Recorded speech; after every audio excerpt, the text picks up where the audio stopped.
Good morning. It's Cooper with Podcast Not Done, Project 4 a.m. And this morning I get to come to you.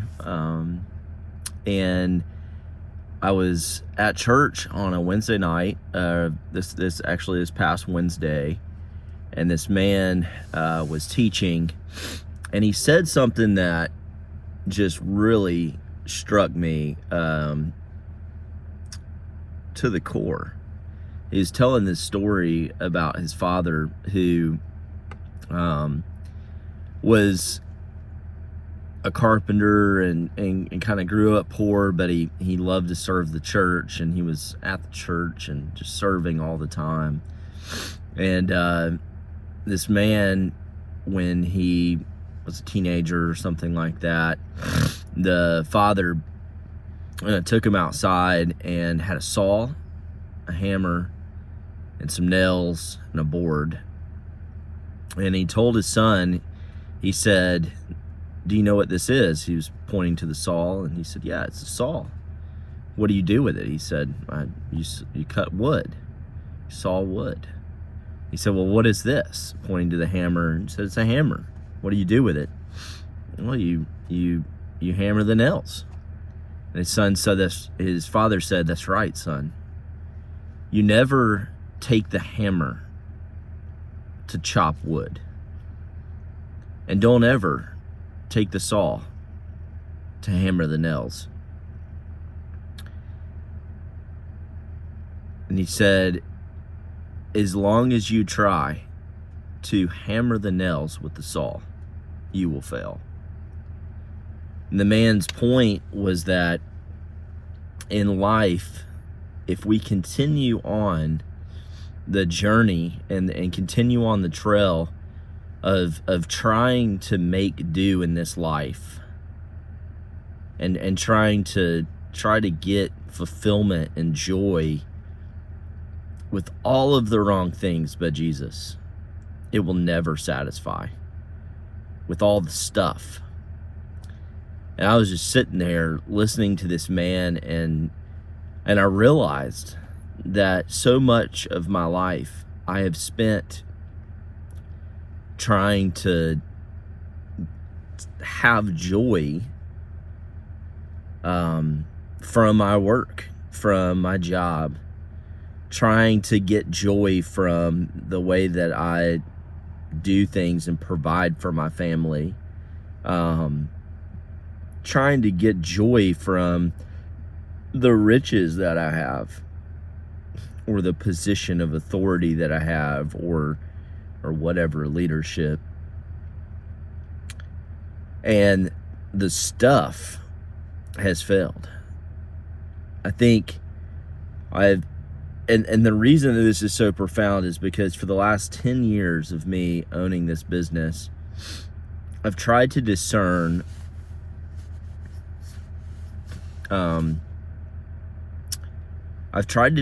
what changed, what's different about today than 10 years ago. If you fast forward, 2012, 2011, I was got engaged, lived in a third world country, building homes for the impoverished every single day, 7 days a week, just serving people. In 2012, I got married, again, living overseas, doing all kinds of ministry with homeless, with young men, doing bilingual, ministry and discipleship groups, leading worship. Every day was spent towards advancing the gospel. And I didn't really have time or energy. I remember going to a store and I saw this pipe, a tobacco pipe, that was probably the equivalent of $10 in American, and it was like 80 quetzales. And I remember like debating in my flesh, like, man, I cannot afford to buy that. I can't afford it. I want it, but I can't afford it. And having to kind of wrestle with that and save up some money to buy it. And and then I moved to the States, and the pressure of work, the pressure of trying to meet the demands, trying to build the employees, to do the demands, all of the things, fear, being insured to the absolute max, way probably more than I even needed, but I know I need to, and vehicles, all the things, anyways, just all the things. And my joy would come when I would get a good job. And if I didn't get a good job, then I felt like crap. Felt like I had failed. I remember a day driving home from work, and within a 10-minute car ride, I had lost $150,000. I had jobs that were handshaking, yeah, we're doing them. And it was like boom, boom, boom, boom. I mean, I was getting texts, phone calls. It was just like every single thing that I had was falling apart. And that moment in this business has been over and over again. That I remember the moments of getting the $150,000 job, coming home and just wearing my crown, of like, man, I did it. Giving God no glory. And I sit here and I wonder, why would God put a pause to maybe some of those things?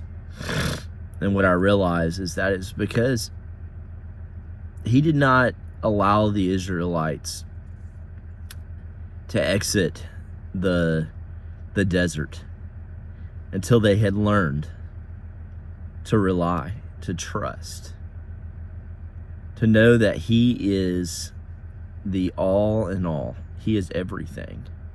It's like he told Moses, like, who are you to question what I am? Where were you when I made the world, when I made all of creation? Where were you? Right? Who are you to judge what I have for you? So I sit here, man, and the reflection really is to stop trying to chop wood with a hammer.